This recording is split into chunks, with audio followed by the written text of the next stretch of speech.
Me and Koi are very excited about today's video. Hey.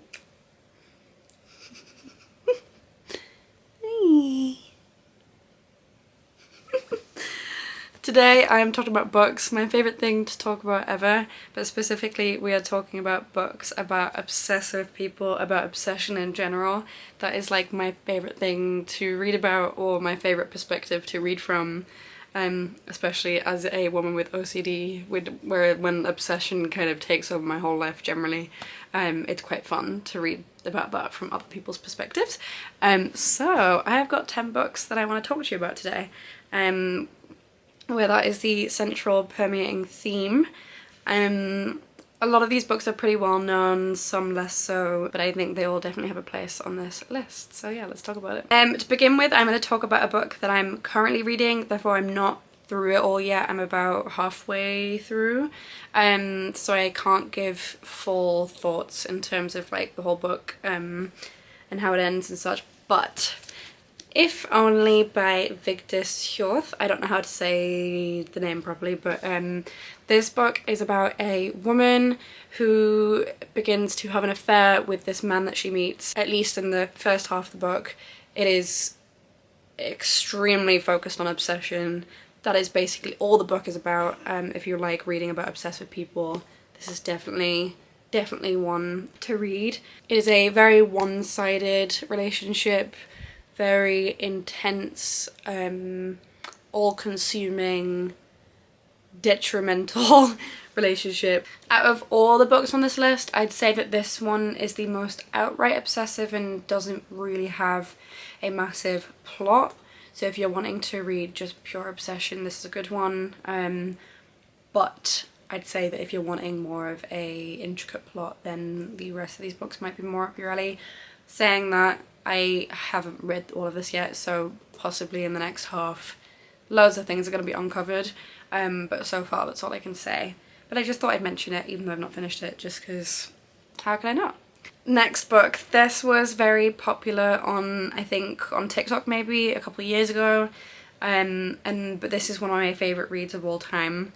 Definitely in my top 10. Really love this book, and that is Big Swiss by Jen Beagin. What a good book. This is, in short, about a woman who she transcribes a therapist's meetings with his clients, and she begins to become very interested in one of the women in these recordings. At some point she actually figures out who this person is and starts to meet with them in person, and it's really interesting the way this dynamic plays out. It is a sapphic relationship that follows, so it's really good queer literature, and just generally I think just the way that obsession pans out in this novel is so interesting.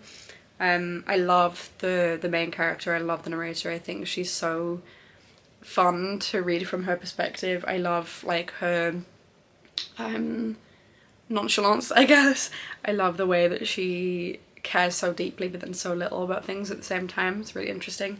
Yeah, she's a really cool character, I think, and very fun to read from her perspective. So that's definitely one that I would recommend. Next I have Eileen by Ottessa Moshfegh. I think any of Ottessa's books are really good for obsession and just general strange vibes. I really enjoyed Eileen. I read this a while ago, but off the top of my head it's about a woman who is living with her father. Her father is an alcoholic who is pretty abusive, and she's living alone with him, and she also works in a prison. Sorry, I got distracted by my cat, but yeah, Eileen. So she is, I was wrong, she's working for a facility for teenage boys, I believe. Let me double check. Yeah. In terms of obsession, I'd say the man that in her work that she's obsessed with, she also then later on meets a woman who begins to work at the facility, who there's quite this homoerotic obsession that buds there, which is quite interesting, and it's what this obsession leads her to do later in this novel is the most interesting, I'd say. I think it's just her character in general, the way that she's so, her life is so messy and strange, and the way that she interacts with the people around her and her kind of rituals and the way she treats her body and everything, that's all very interesting. I keep saying interesting, I need to find another word. Yeah. Next book I have is a lot shorter than the others, and that is Paradais by Fernanda Melchor.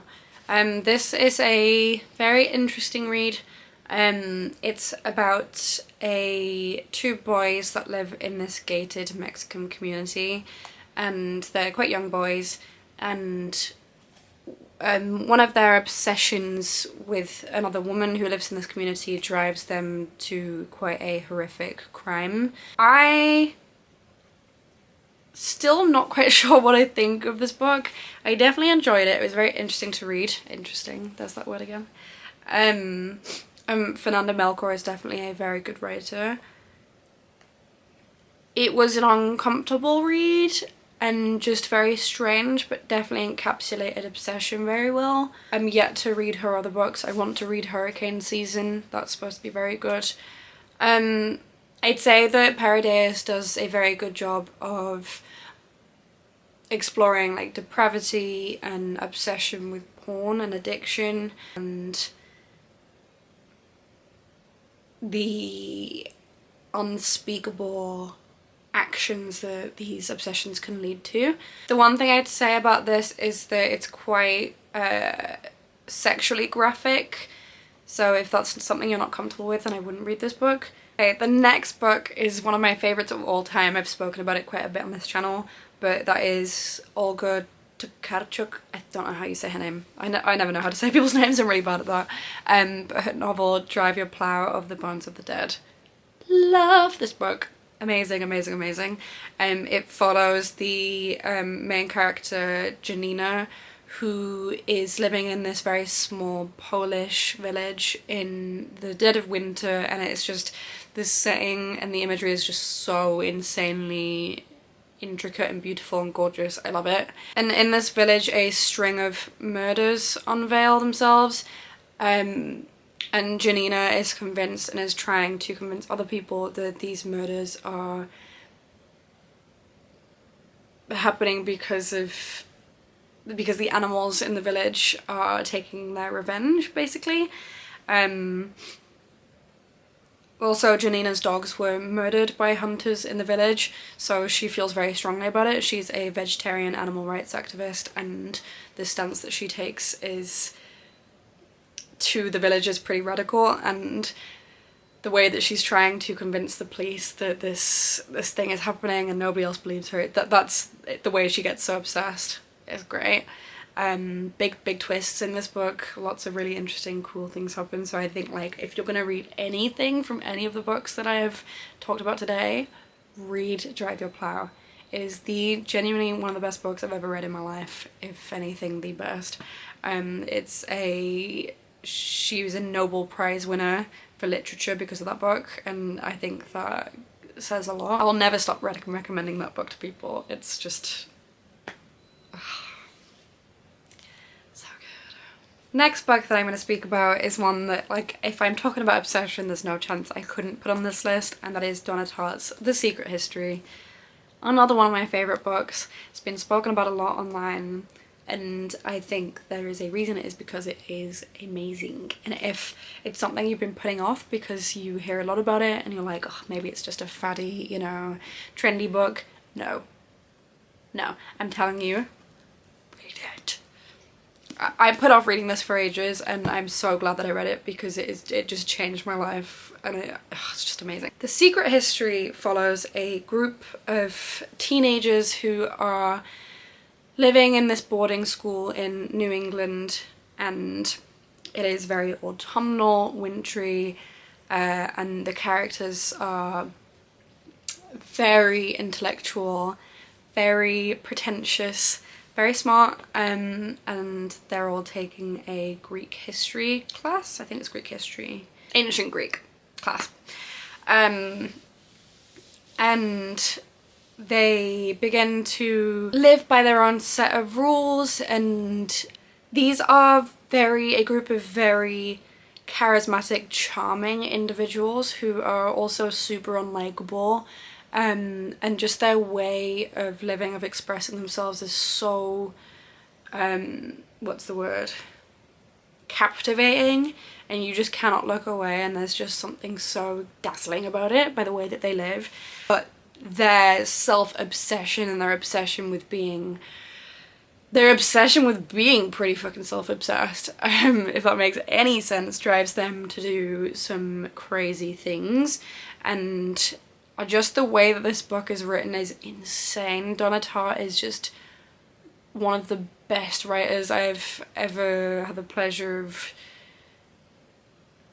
reading, like, their work. You cannot read The Secret History without being so thrown into the world of the characters and becoming obsessed yourself. I think it's a book about obsessive characters, and you become almost like them reading it, because it's just, it's a car crash that you cannot look away from. It is also definitely a story about codependence and how friends and a group of people can influence each other for the worse, and how this obsession with each other really damages each individual. I'm not gonna say any more just because there are some really big things I could say, but it will, you've got to just read it. If you're gonna read it, you've got to read it. That was an obvious statement. It's also, like, when you think of dark academia, I feel like The Secret History is what you think of. I think dark academia as a genre within itself is very obsessive. It's that way that characters throw themselves into the academics, into their work, into literature and history and art and whatever. The way they throw themselves into that is just so intense in and of itself, and I find that super fun to read. Really grips you. It's a very, if you want a gripping book, then I'd say Secret History is it's gonna do that for you. Next book I'm going to talk about is actually Kurt Cobain's favourite book of all time. He said that once in an interview, and that is Patrick Suskind's Perfume. Perfume is set in France. I believe it's in Paris, but I might be wrong about that. And it follows a character in the 18th century. His name is Grenouille, and he has this insane ability, an insane sense of smell. His olfactory senses are very, very, very intense, very good. His obsession with scent and with capturing the perfect scent leads him to murder and to heinous acts that you can read all about in this book. I think the way the writing is just incredible. The story is very, very unique, and if you enjoy detailed descriptions and very something that really captivates all your senses, I guess, and Perfume's a really good book. It's funny because I don't actually have a sense of smell, or I have a very, very weak sense of smell, so for me this book is so fun to read because it describes scent in such detail, such obsessive detail. So it feels like I'm sort of reading something, well, I am reading something that I can't actually experience myself, which I guess is what books is anyway, but that's specifically for me is like, I don't know, very intriguing. I think the way it plays on memory, identity, isolation, all those things is just really good. So yeah, I think Perfume is another one for you to read. Now, if you're wanting something shorter to read, then The Yellow Wallpaper by Charlotte Perkins Gilman is a great read. I read this years and years ago, and I've reread it many times over the years. It is a pivotal piece of feminist literature. It's gothic, it's a bit horror-y, it's a bit creepy, and it basically follows a woman in the late 1800s who is struggling with her mental health and is therefore immediately labelled as hysteric, and the narrator's husband is very dismissive of her struggles and of her health, and it really makes you just want to like punch him through the book. But it is, yeah, it's definitely a great classic to read. Very short, basically I think like 20 pages, maybe slightly more, so it does not take long to read at all. It's something you can download as a PDF, maybe online, really easy to get hold of, but that's a very good display of obsession too, because her obsession manifests in seeing things and ultimately in actually being set free, which is pretty interesting. Have you got any books that you like? Eh? I do have many more books on this topic that I will want to talk about. I'm also reading more at the moment on that topic. I've got lots on my bookshelf, so I will be making a part 2 to this.